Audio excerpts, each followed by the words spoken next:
Un écosystème est un système constitué à la fois d'une communauté d'êtres vivants, appelée biocénose, et de l'environnement qui l'entoure, appelé biotope.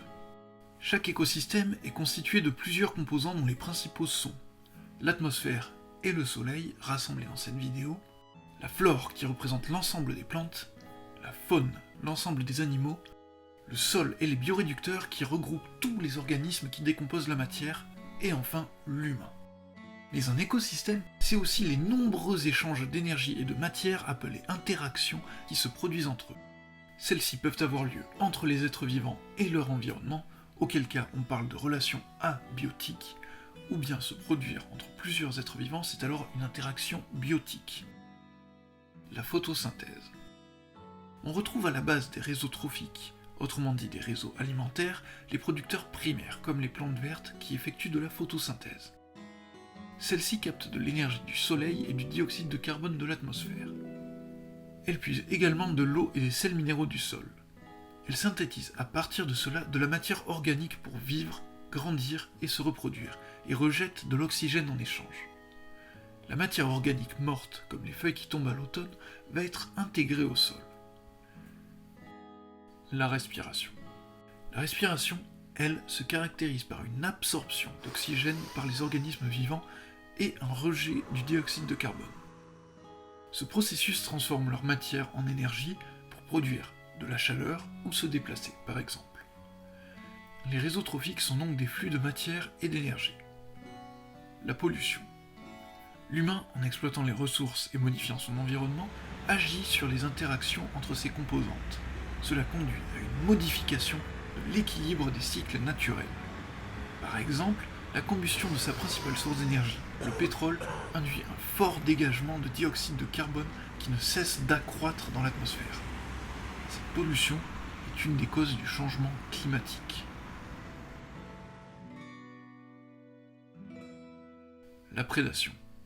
La matière organique, et donc l'énergie des producteurs primaires, est transmise à une succession de consommateurs, comme les animaux herbivores et carnivores, qui convertissent la matière organique de leur nourriture en leur propre matière. Ceci constitue des interactions antagonistes de type prédation. La minéralisation et la décomposition. La plus grande partie de la matière organique morte provenant des plantes ou des animaux est décomposée et minéralisée dans le sol par des organismes appelés bioréducteurs. Les éléments nécessaires à la vie, tels que le carbone ou l'azote, sont ainsi recyclés. Ils servent de nutriments aux producteurs primaires. Le commensalisme. L'humain apporte également sa contribution aux écosystèmes à travers des interactions dites commensales, lorsqu'un organisme tire profit d'un autre sans que cela n'ait d'impact sur lui. Cela peut être des éléments nutritifs, un abri, un soutien ou une locomotion. C'est par exemple le cas du moineau qui vient manger des miettes de pain que l'humain laisse tomber au sol lorsqu'il mange en extérieur. De nombreuses formes de relations interspécifiques entre les espèces ou intraspécifiques entre individus d'une même espèce existent. Parmi elles, il existe le mutualisme, dit à bénéfice réciproque. Deux organismes tirent profit d'une relation. L'exemple le plus connu est la pollinisation des plantes à fleurs par les animaux. Le transport du pollen des organes mâles vers les organes femelles est assuré chez de nombreuses plantes par les animaux, tels que les abeilles qui butinent de fleur en fleur à la recherche de la nourriture que ces dernières leur procurent, le nectar. La compétition. Il existe également des interactions pour lesquelles les impacts sont négatifs, comme la compétition. Il s'agit de la lutte pour une même ressource, nourriture, habitat. La consommation d'une ressource par un organisme entraîne une diminution de sa disponibilité pour un autre. Prenons l'exemple d'une forêt.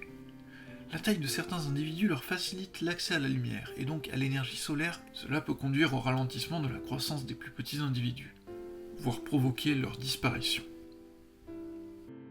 En conclusion, il existe un véritable panel d'interactions faisant entrer en jeu toute ou seulement une partie des composantes des écosystèmes. Les écosystèmes sont des systèmes indivisibles. Chaque acteur et chaque interaction est indispensable. La disparition ou la modification de l'un d'entre eux revient à le dénaturer.